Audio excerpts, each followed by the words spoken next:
is Rory O'Toole. And my name is Matt Schultz. And this is How to Be, the podcast where we discuss ancient wisdom, modern hacks, paperback self-help books, and pithy platitudes, in the hopes of figuring out the best way to live this one precious and wild life. Today, we're talking about habits. Is it possible to create good ones for a lifetime and finally kick the bad? Will flossing ever be fun? Join us as we discuss building a life of habits.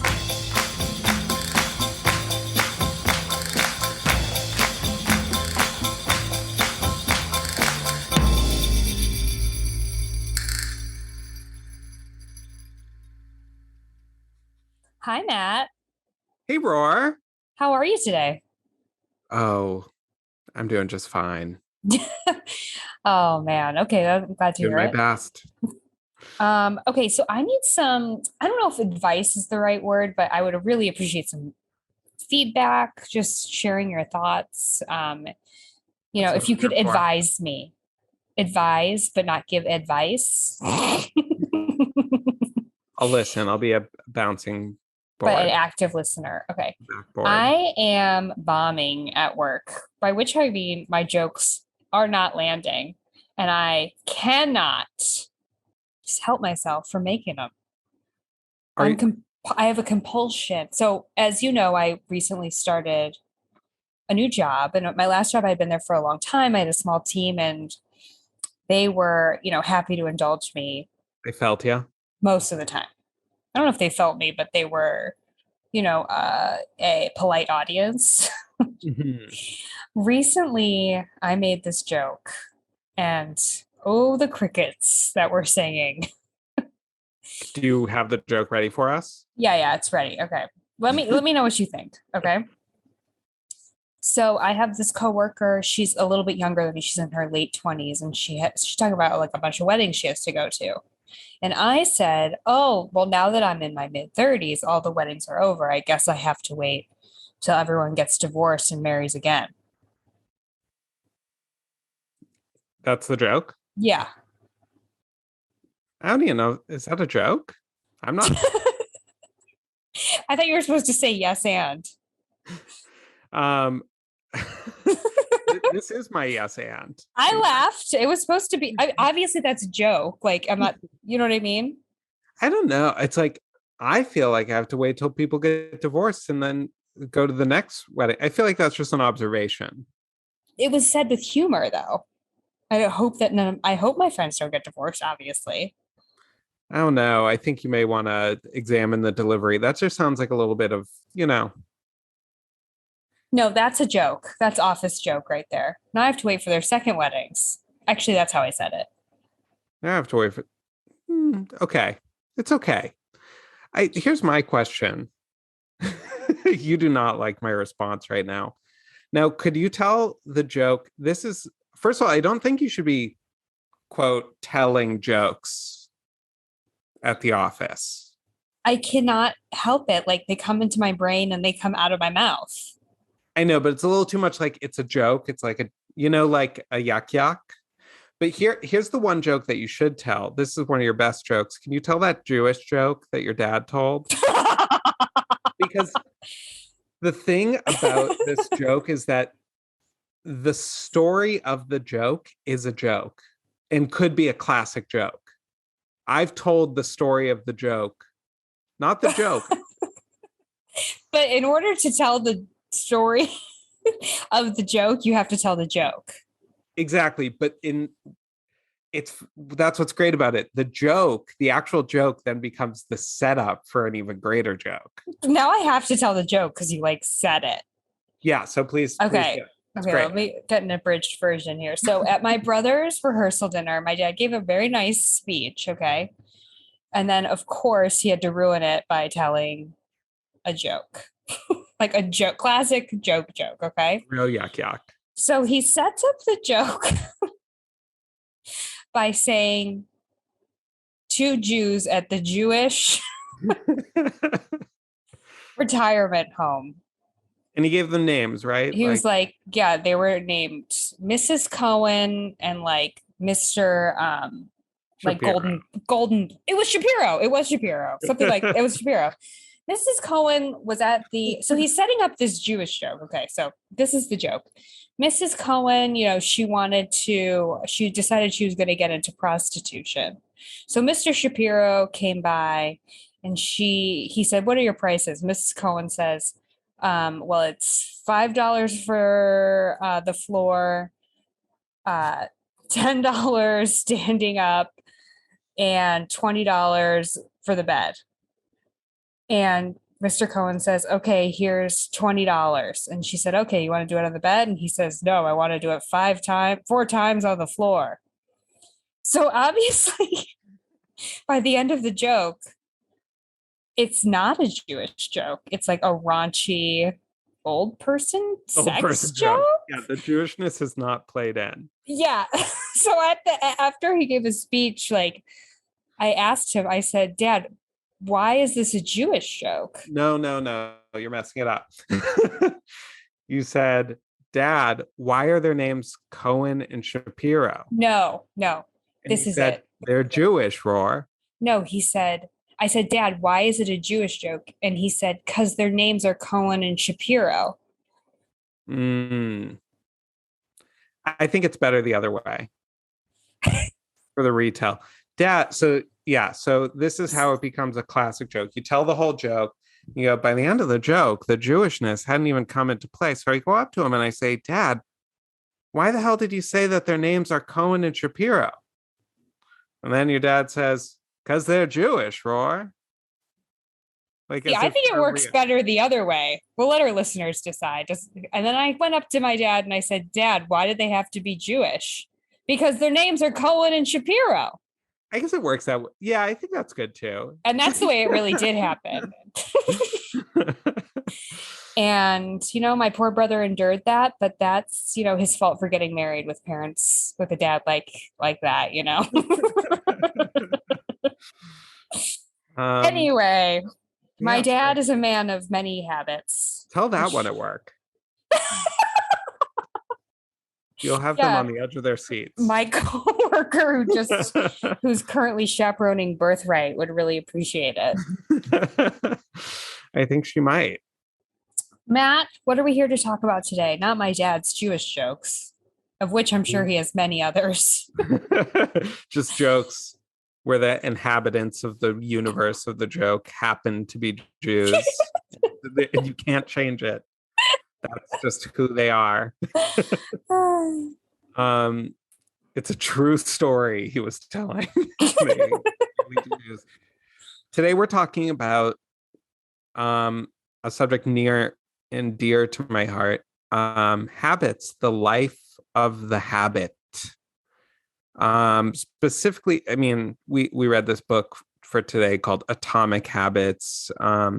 If you're in the sort of self-help zone, or if you're a corporate type person, you probably know this book. It's by James Clear. It's all about tricks and tools to make yourself do your good habits, make yourself not do your bad habits, make your good habits easier, make your bad habits harder. Mm-hmm. I mean, that's the premise right there. Yeah, that's the premise. I mean, before we get fully into it, what are his 4 steps? They are: make it obvious, make it attractive, make it easy, and make it satisfying, right?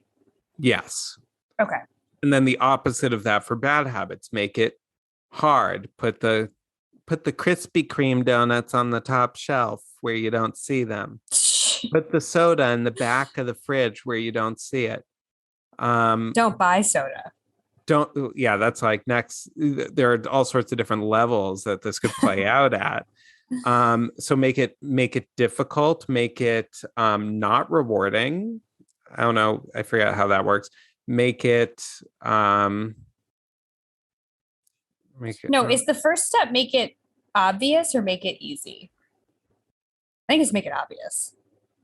Yeah.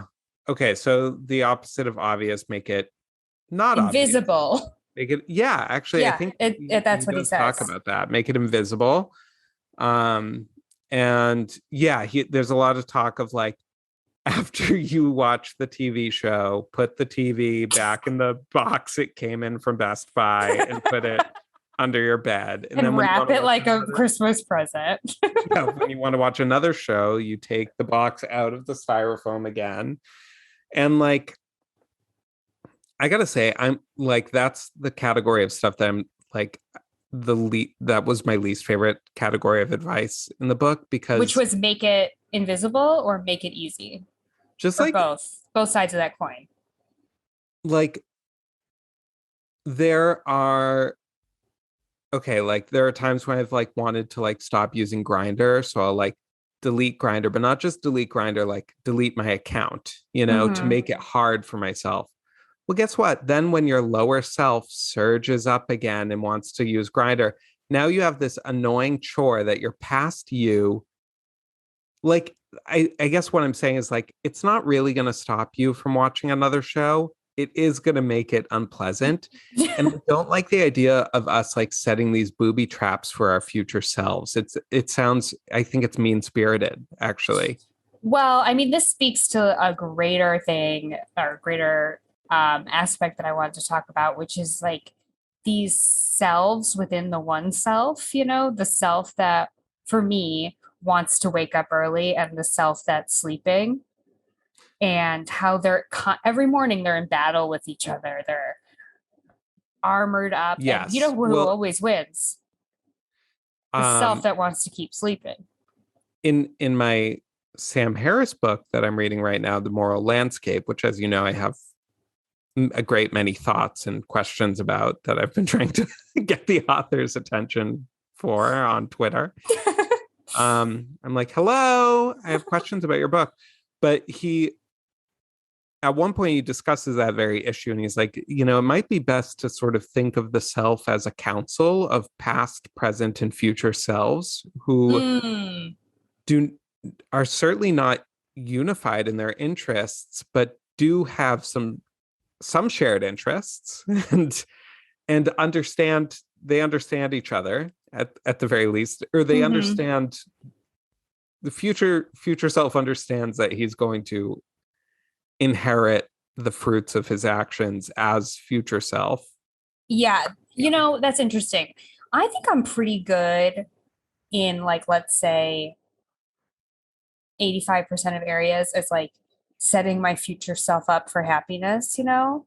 Um, but no one bats 1,000. Like, I do sleep too late. Like, I would be, you know, future self would be much happier if she could get up not even that much earlier, 20 minutes on a work day, let's say. But there are some people, and like, I mean, that's a problem for people, I think, is impulsiveness in the moment. They really cannot feel the visceral feelings of their future self dealing with the mistake they're making in a moment. It's like hard to tune in. Yeah, well, I also think that when we do that act of picturing, that we don't quite picture it correctly. Like, I really think that, like, and this has been helpful for me at certain times, like there's a tendency just in the most literal way to picture future self the way we picture other people, which is to say, like, the camera is on the outside of the head and not on the inside of the head. So I see future Matt and, whatever. And I find it very helpful to be like, let me get in there. Let me like, really, pull that skin over myself and picture like, what is this? What am I going to feel like? What like sort of noise is going to be in my head about this decision, about this, whatever it may be, bad habit that I'm about to do, vice that I'm about to um take part in. What's it really going to feel like? Get in there. And I feel like that's sort of a way of remembering that future self is just a present self you haven't met yet. Tell me about it. And do you want that future self to be spiraling out about something? Yes, I mean that has understanding my own tendency to spiral and really becoming able to picture future self spiraling has been Exactly. helpful. The fear of the spiral keeps me in check. The spiral Okay. staircase, Like this tumbling down the spiral staircase of our brain. tomorrow's Rory's spiral might inform today's Rory's decisions a little too much, actually. I have the opposite problem. Well, yeah, I mean, that is legitimate too. Like, we don't want the future self to be a tyrant over the present. And I think in our discussions about this book, like you talked about sort of the dreariness of this life of servitude to a future tyrant. Like, Exactly. Yeah, like I think if you don't read this book carefully enough, and I don't think that James Clear, the author, really does a good job of tempering his advice with sort of the reminder to be balanced. And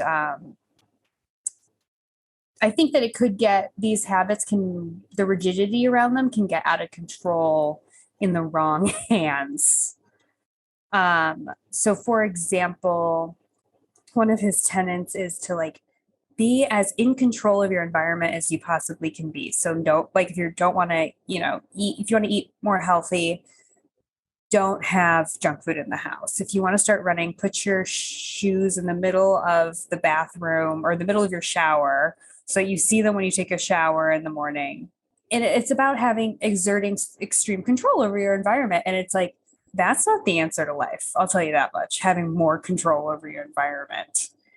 yeah, so you are a big believer in the concept of going with the flow. Me? Yeah, Uh, do I go with the flow? I didn't say you go with the flow. I said you are a believer. I really am. I'm always sort of reaching a little bit more for that. Well, I'm about finding a balance between the flow and still getting stuff done. Yeah, so I think this idea of like exerting utter total control over the environment, that is so not flowy.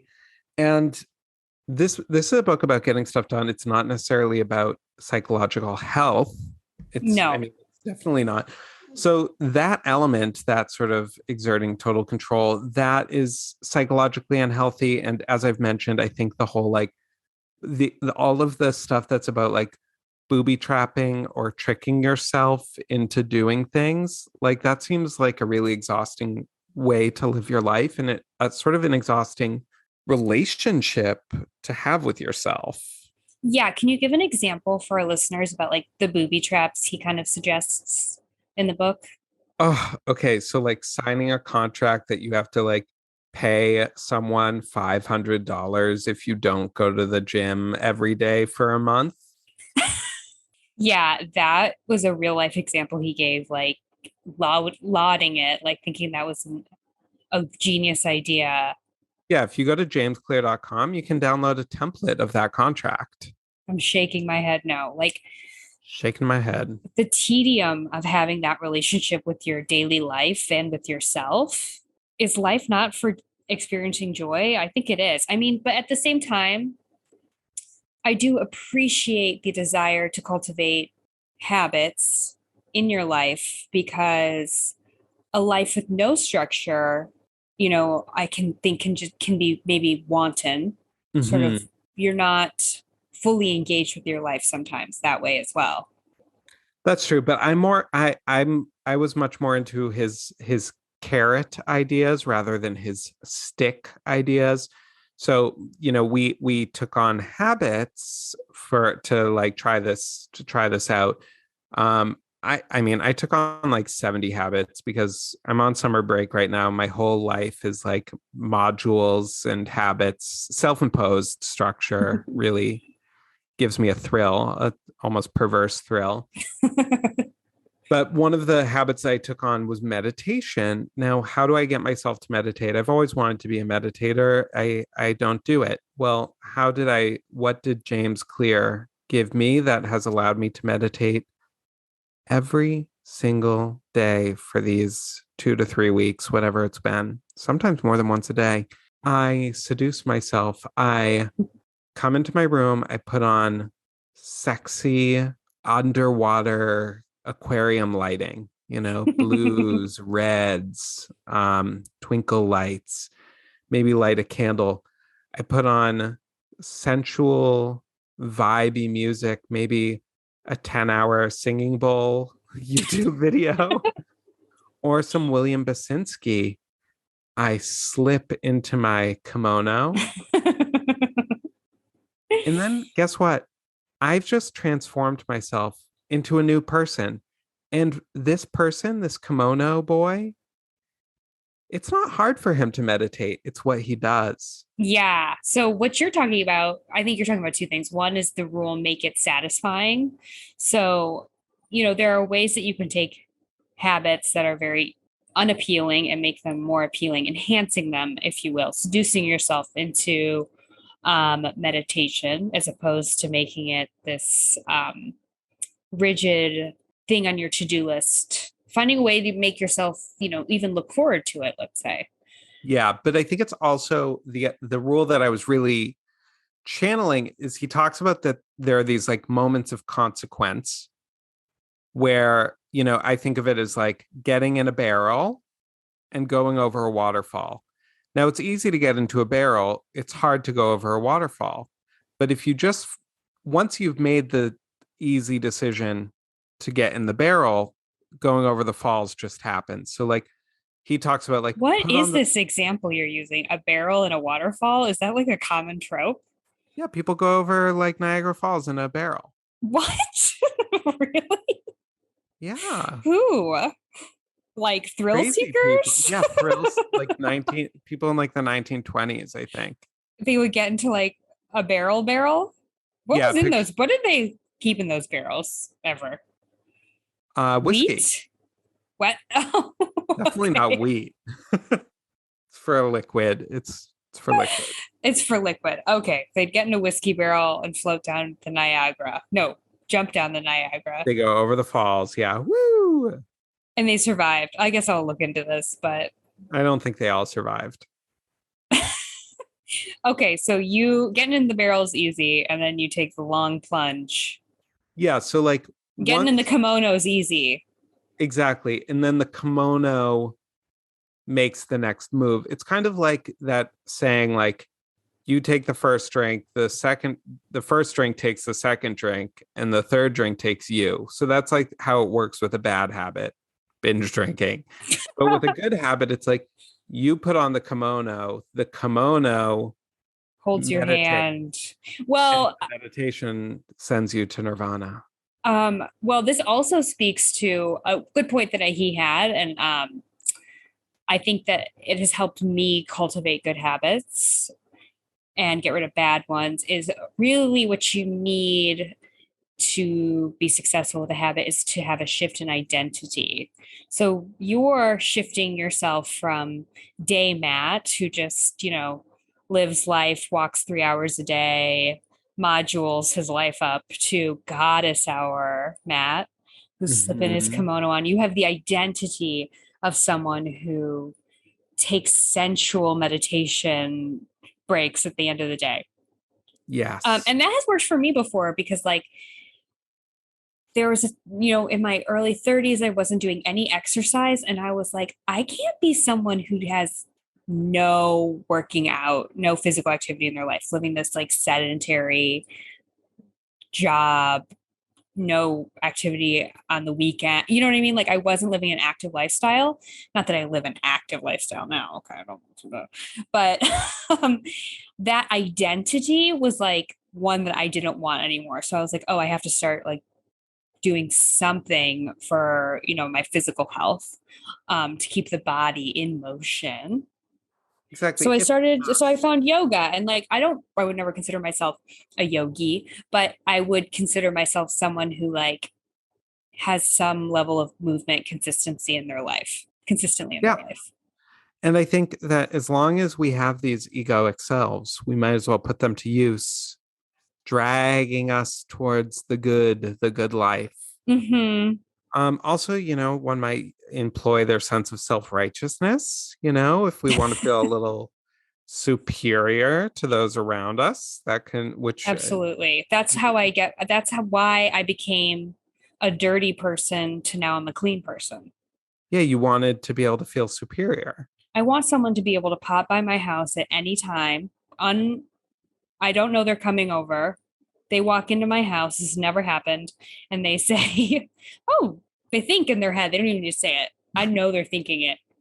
Rory keeps her house clean, even when she doesn't know people are coming over. Do you know how many times Mhm. I've envisioned that scene? Yeah, you have this whole little play that you put on in your head that involves other people, and they turn towards the stage and give a little soliloquy.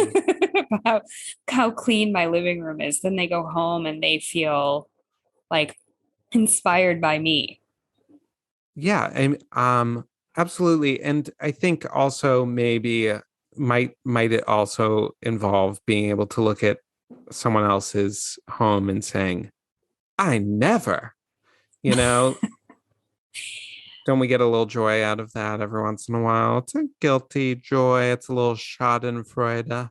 It's a Not little shot in. exactly Schadenfreude, but it's, I'm sure the Yeah. Germans have some word for it. Yeah. I mean, personally, I think that I wish everyone lived a little bit cleaner, but I worry for them sometimes, especially these people working from home and their environment's chaotic. I'm like,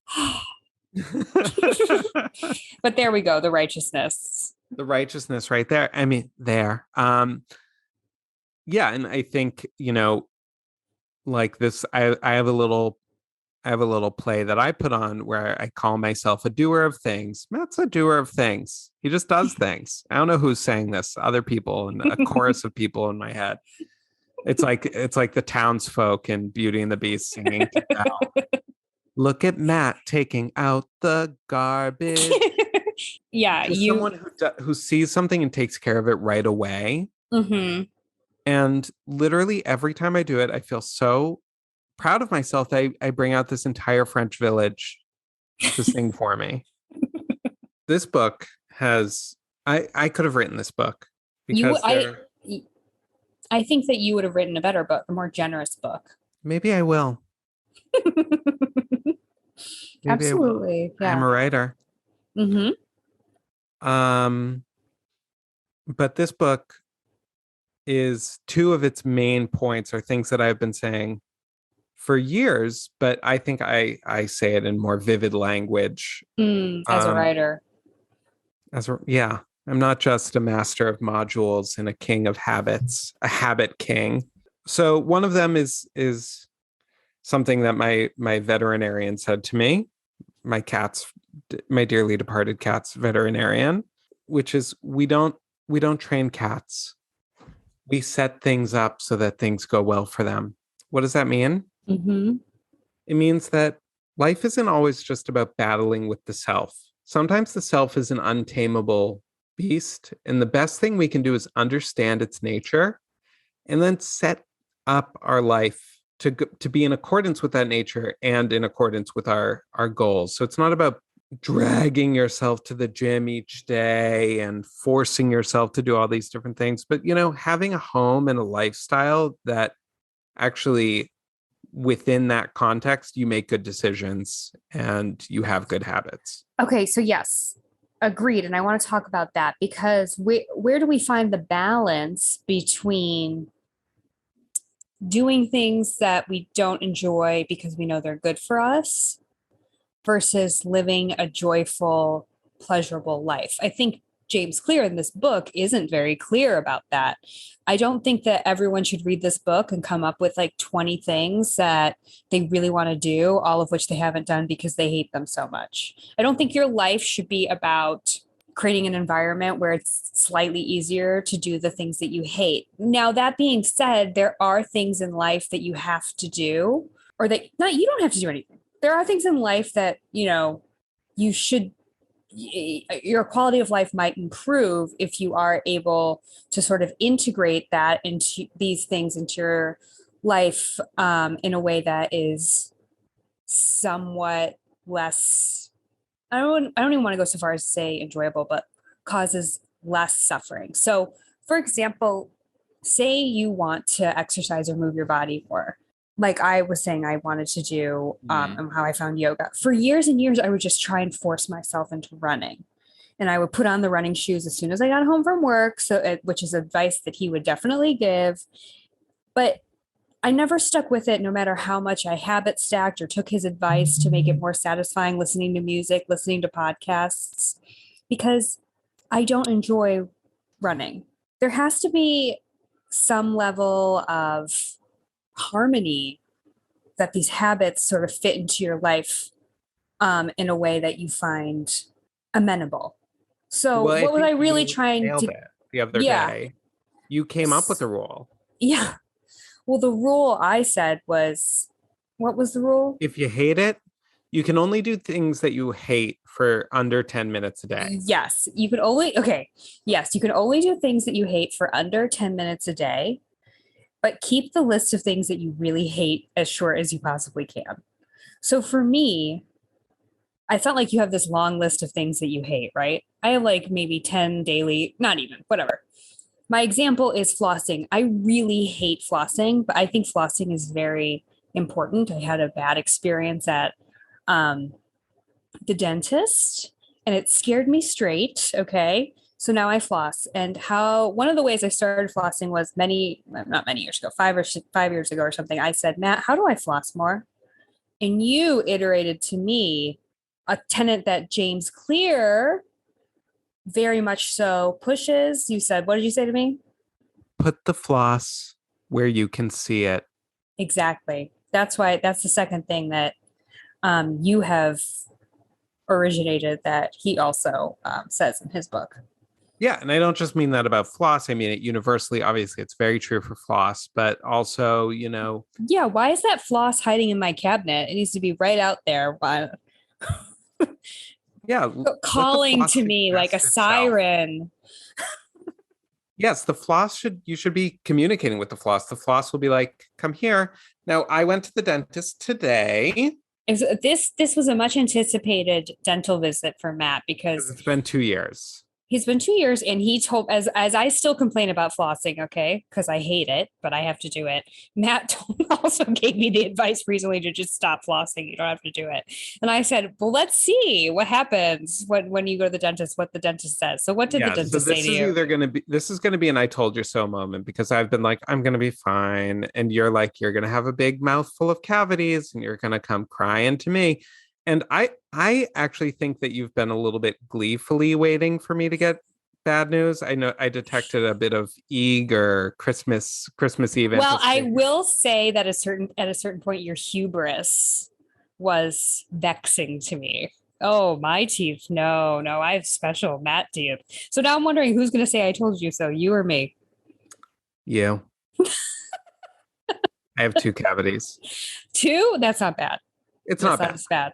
He said I was doing pretty good, but he did say that I need to start flossing. Oh, so You when a know, dentist says it, you'll do it, not when your old friend Roar says it. well, I don't want two cavities, and I am going to become a flossing queen It now. was Flossing, literally days ago that you told me that flossing sucks. Don't do it. I yeah. Would you go up to Paul of Tarsus and say it was literally days ago that you were calling yourself Saul and saying that Jesus is not the savior? I had a conversion experience today. Also, the dentist I've never like related to like the fear of dentists. I've always taken it in stride. Today I really got it. I really felt Mm, it. The man is scraping your teeth mm. with a metal needle. And I cannot imagine a better torture for the human soul than Really?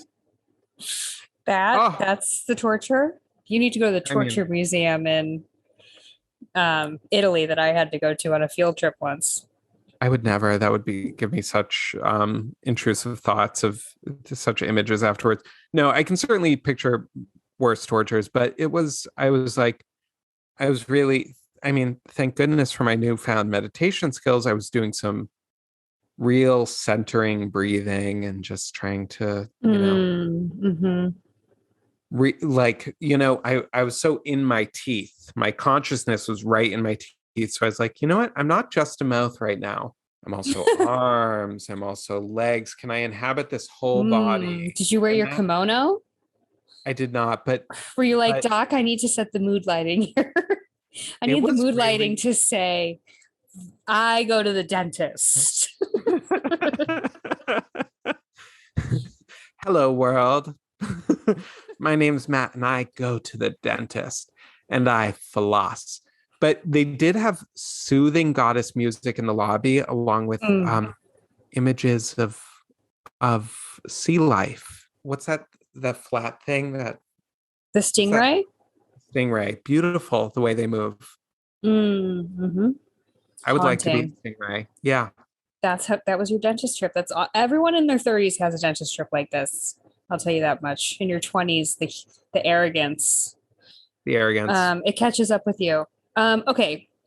You know what people love to say? No.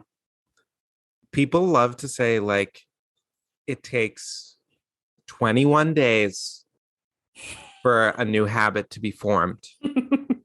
The number of days might change. The number of days definitely changes. It's like it takes 21 days for a new habit to become routine. It takes 36 days for it to be ingrained. It takes 6 years for it to feel like nothing at all. Yeah. It's like, This is okay. This is in within a category. We discuss this category a lot, you and me. Things people say that sound like facts that have no basis in reality whatsoever. yeah, it's like where did this determination come from? For me, it falls into the category of if only.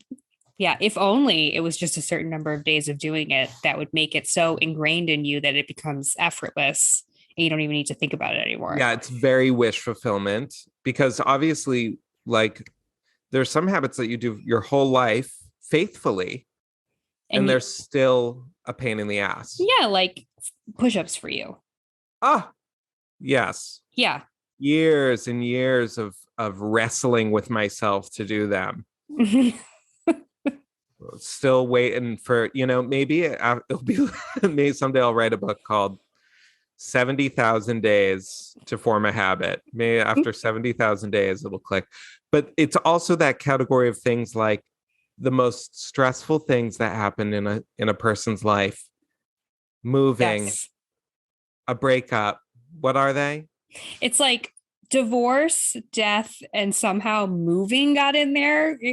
Like somehow we as a culture think moving is the same as death, getting a divorce. And like I can think of 300 things that are worse than moving, like being in a room.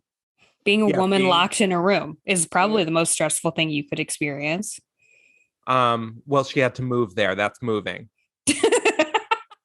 Don't they thought of that? That's moving. Um, it's a bad move. Yeah, it's like, and people are always saying it like it's a fact, like you're moving, and it's like, well, moving's very stressful. It's one of the most stressful things. It's one of the three most stressful things. It's like, yeah,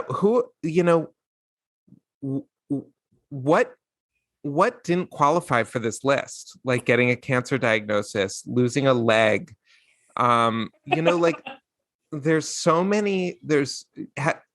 Having to flee your country.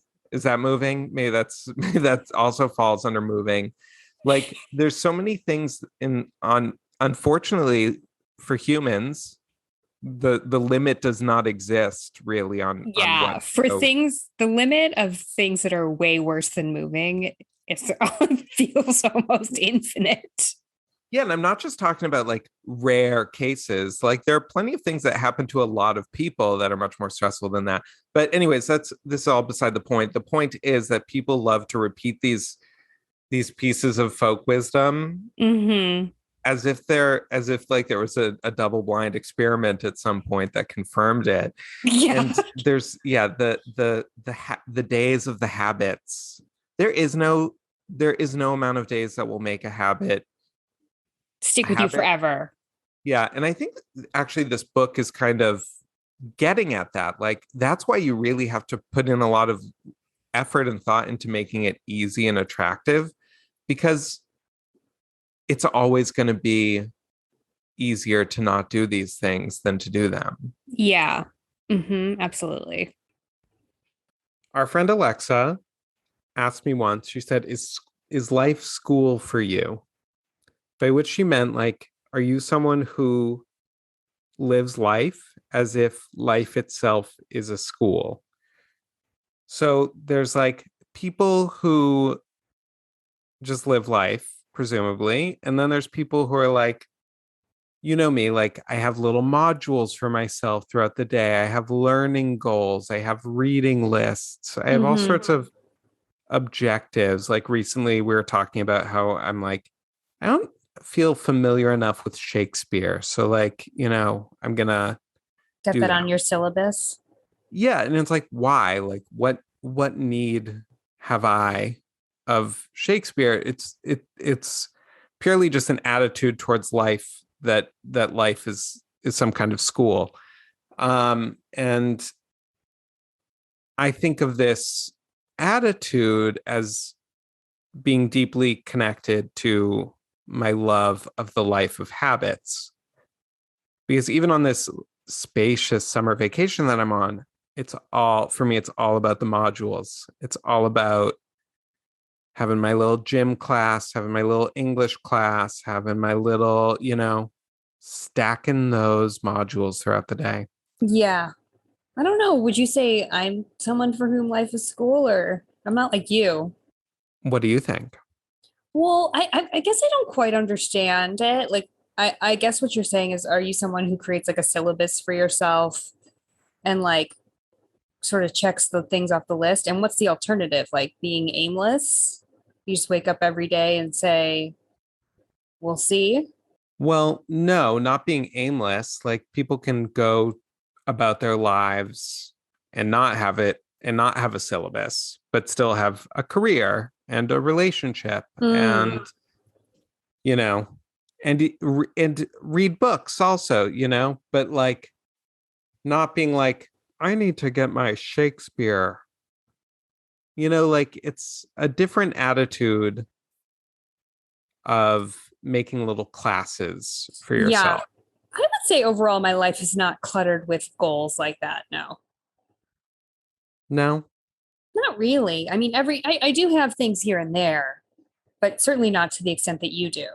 you're taking AP English right now, I am reading reading Moby Moby Dick. Dick at a snail's pace. It's my white whale. And for no reason. I do want to read like the canon in my life.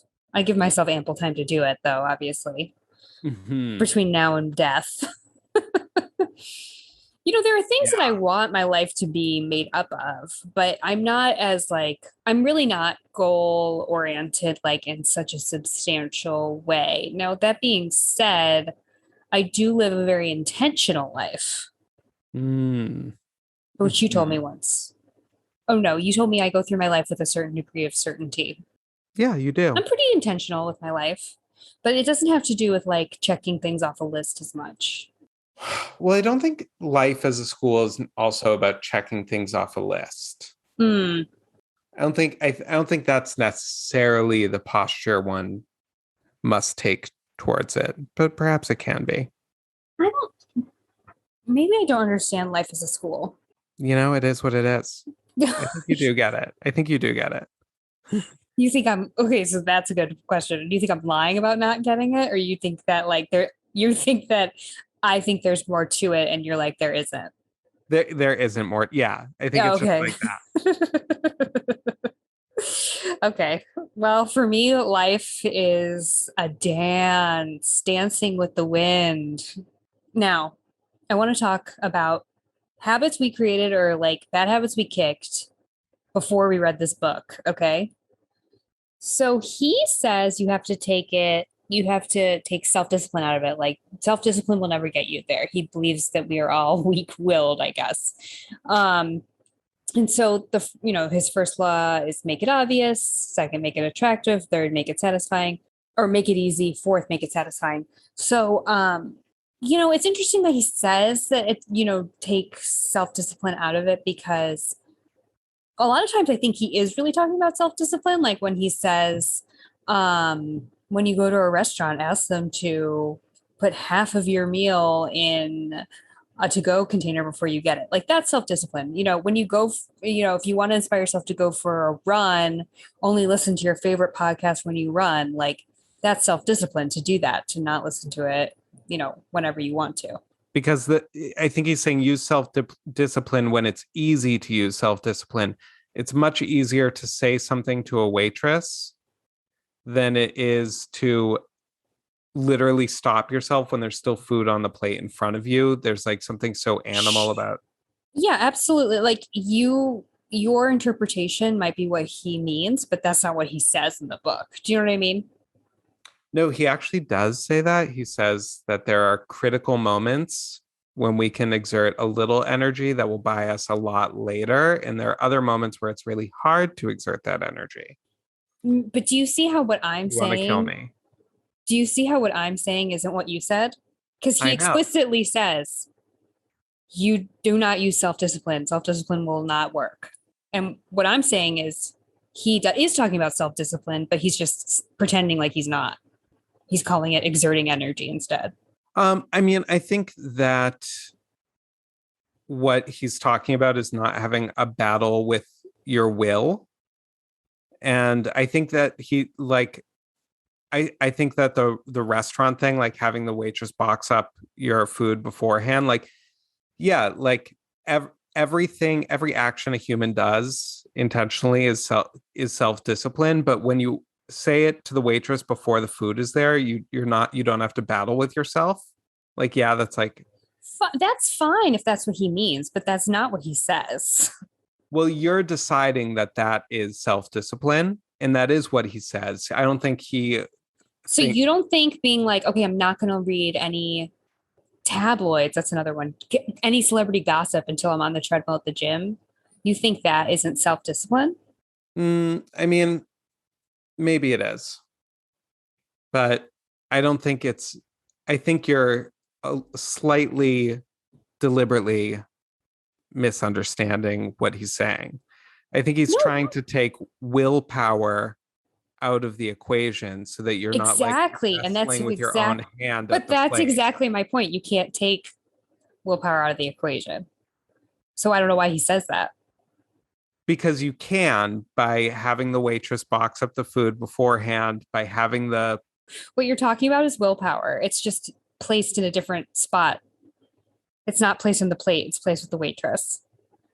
No, but it's very different because because we are a council of past, future, and present selves. So the self who puts the big barrel of cheese doodles, pornography, and guns in the lower shelf is not the person who wants to shoot the guns, eat the cheese doodles, and watch the pornography. He's saying when you are a self-controlled you who is not in need of the willpower, that's when you take the disciplined action because you're not currently at war with your urge in that So moment. that's when you take the disciplined action. Yeah, that's when you exert self-discipline. Yeah, when you're not fighting an urge. So it actually doesn't require your willpower in the same way as like having the food in front of you. What about the guy? Different. What about the guy who would only watch TV when he's on the bike? Like using a different example. Okay. So like that doesn't take discipline to never watch TV unless you're working out. Well, I don't think that speaks to the TV is an inducement for the biking. To take willpower out of the TV would be a different equation. It would be, are you putting the TV away out of sight? No, he says you can say, I only watch my favorite show when I'm working out. That doesn't take discipline? I mean, yeah, I think it does. But I think. Okay, that's what I'm saying. There is discipline. It's in the equation. Yeah, but I think what he's saying is that you are minimizing it and taking it out of the equation wherever possible. Okay, but that isn't what he says. Like, that's my point, is that he's not he actually contradicts himself. Yeah, I mean, if you want to find like a contradiction in it, that's true. But if you want to see it as like a principle that says take willpower out of the equation whenever possible because willpower doesn't really work as a method, But which that is true again, and good advice. that's great. You should write that book where you say that as opposed to what he says. He Okay, I doesn't didn't find say him that. to contradict himself. You can find the quote where he says it in such absolute terms as you're But you painting did it. find him to contradict himself in other ways, Like where? where you were like, he says this won't work for addiction, and then one paragraph later he says this will work in every situation. Oh yeah. Yeah, so that's just another area where he contradicts himself. Just another subject, which isn't the one we're talking about. Okay. Now I'm desperate to look up that quote where he says there's no such thing as self-discipline. Well, I really believe that willpower is a terrible tactic. And I don't Mm-hmm. think it's because we're weak-willed. I think it's because we're a council of selves. So, like when I was trying to quit smoking, um, and I failed a bunch of times, and I remember our friend Mora Mm. said, "Wow, it's like you just have no willpower at all." Yeah, What? can you believe that? She said that. That's really hard. That's really Um, harsh. and the truth is that I did have willpower, but this is what happens. You quit smoking because you want to quit smoking. Then you're utterly immiserated by the process. You feel like life will never have joy ever again. And then Mm-hmm. you make a decision to smoke again, not because you're weak-willed, but because a new will has arisen that says, actually, I think smoking is worth it if life is going to be this miserable, which is a totally rational thing to believe. Mm-hmm. And when I actually did quit smoking, which was a mix of the patch and the Alan Carr method, the Alan Carr method is totally about taking willpower out of it. And he's like, willpower will not work. Just change your mindset. Now, perhaps you would say, but you have to read the book and the book take you have to have the discipline to read the book. And it's like, yeah, like you need to do a couple of things still to take the willpower out. But I don't But just I guess I don't understand why people can't just be more like clear with their language.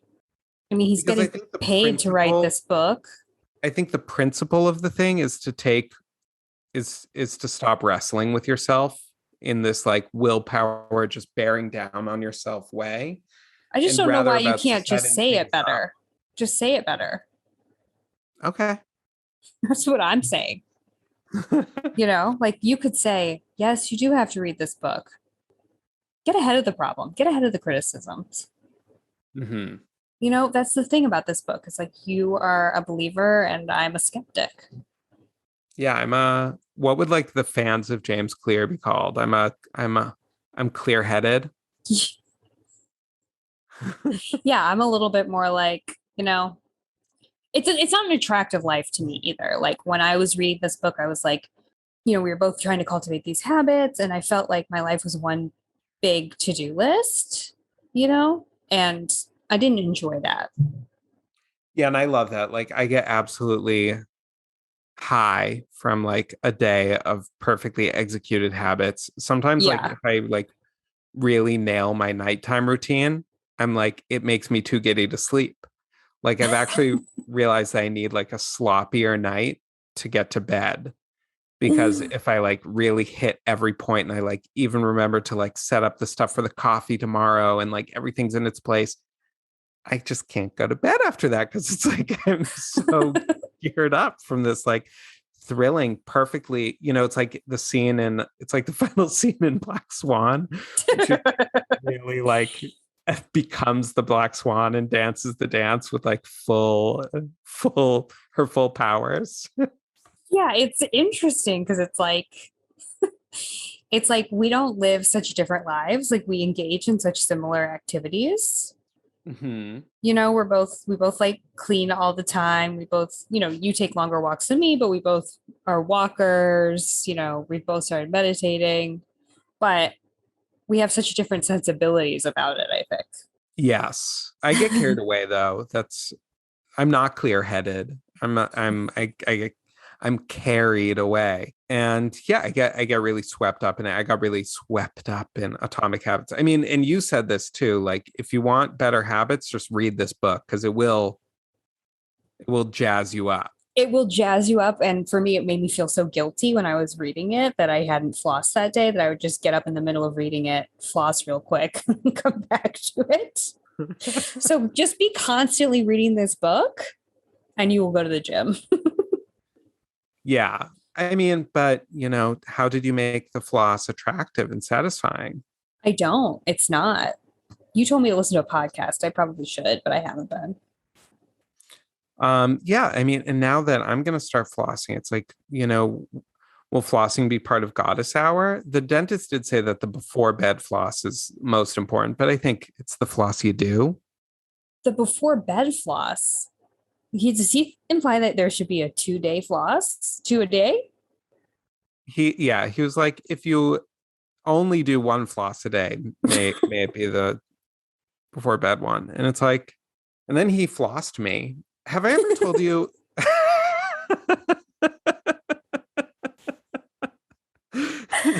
Did he show you the technique? I feel like they've updated the technique in recent years. It's all about scraping it down. Yes. It's not just about getting the floss between the teeth. He showed me the technique. So I have this idea for a floss salon. Why must oral hygiene be medicalized? Can't we go somewhere for a teeth cleaning, but in a way that is sensual, pleasure focused, cosmetic, a salon? So like the way people used to get a shave every day? Yes, it would be like going to get a shave. It's like you wouldn't go too often, it's a nice thing. You go, maybe there's like a little neck massage involved. So do you floss in between the floss salon? Oh yeah, you have to be doing your daily floss, but Oh. and they have, it's like at the nail salon, all the different colors. It's like they have all these different flosses on big spools. There's like a wall of spools, and it's like bubblegum, lavender, thyme, sage, really, anything beef jerky, savory, whatever you want, you can get. And they Can you get your tongue scraped? Oh yeah, you get your tongue scraped. This is a full mouth workup, but it's not medical and it's not aggressive. The idea is not to solve any long-term problems. The idea is to make your mouth feel clean and to make you feel beautiful. You know what I've always wished, I probably told you this, that our teeth were just a whole different thing, like pop outable. You just pop them out every night, put them in a jar, like a denture, but they're all individuals. Or you can just pop one out at a time and just wash it under the faucet. You know what I mean? Oh, well, if you get an implant, as I saw a poster at the dentist Those today. don't pop though. No, they don't. They're screwed in. So why not make them poppable? Pop it in, pop it out. Yeah, well, I've sometimes wondered if we'd be better off the second you get your adult teeth. You go to the dentist, you get them all pulled. It's the worst day of your life. It's the worst day of your life. But then they install poppable teeth. They install poppable plastic teeth. You never have to worry about it again a day in your life. You go to the dentist, they go, "Oh, you haven't been brushing these plastic teeth? Who cares?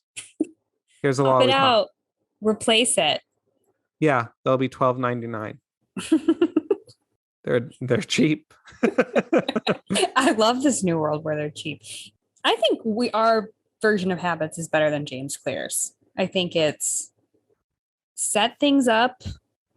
What did the vet say? Set things up so that things go well for yourself. Set things up so things go well for yourself. Put the floss where you can see it. Only do things you hate that are good for you if they last less than 10 minutes. A day. Great rule. That's a great rule. They last less than 10 minutes. Keep that list of things you hate short.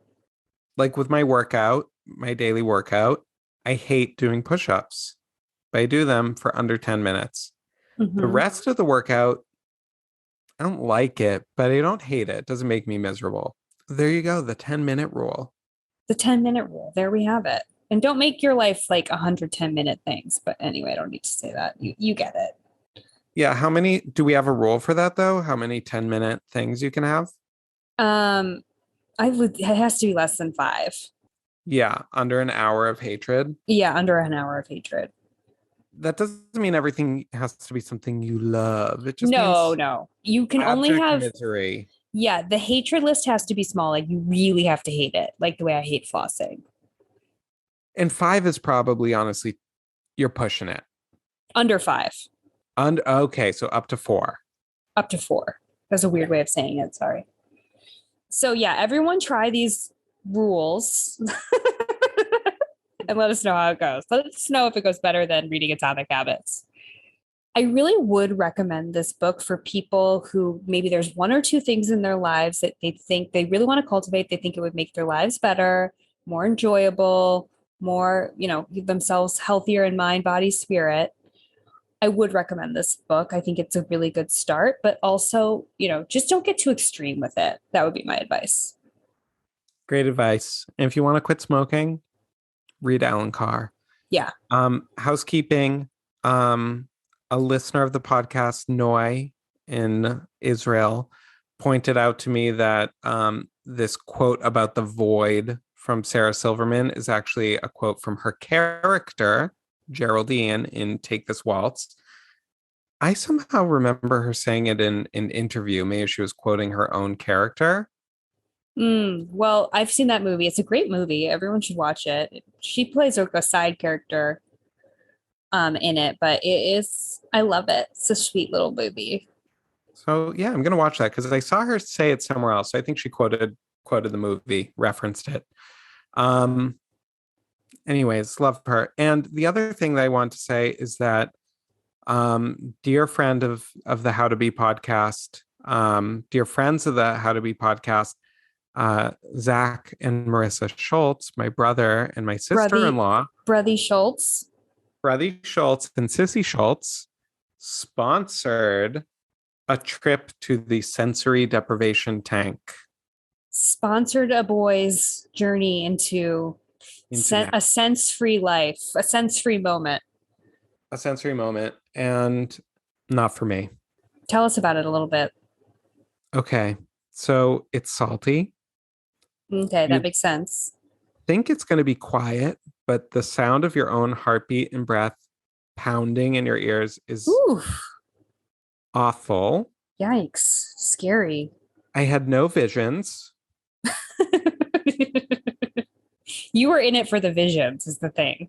I was in it for the visions. I had no visions. I experienced itchiness and boredom.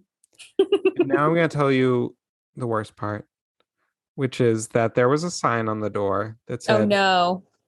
If you leave behind any bodily fluids in the tank, we will charge you $1,000 because we have to drain the tank, sanitize the tank, and resalt the tank." And that means that they aren't draining the tank every time. I had just assumed that they drain the tank every time. But they only drain the tank if they find a mystery fluid. Do you think they check for fluids every time? I mean, it looked clean to me, and I just had to do it. Like, it freaked me out when I read that, but I was like, all right. You wear a swimming suit? No, you're naked, but this idea. Why are you naked? Okay. Do you really think that a swimsuit prevents contact between your body and the water? That's what we're all lying to ourselves about in a public pool, which I actually refuse to go in now. Then why aren't we just naked? Because you don't show your genitals to other people. Hey, all right.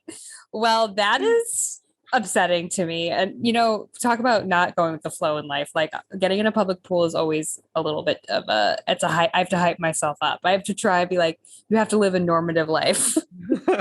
So we greatly, greatly, greatly appreciate the generousness of the Brothy and Sissy Foundation for yes, absolutely. a sensory deprivation moment, but we are going to have to give it 2 thumbs down for saltiness and yuck. But no fear because there will be other sponsorship opportunities in the future. Exactly. If you would like to sponsor an experience, sponsor a boy. Sponsor a boy or a gal. Or a gal. All right, Matt. Well, I hope we talk soon. I think we might. Bye-bye. Bye-bye.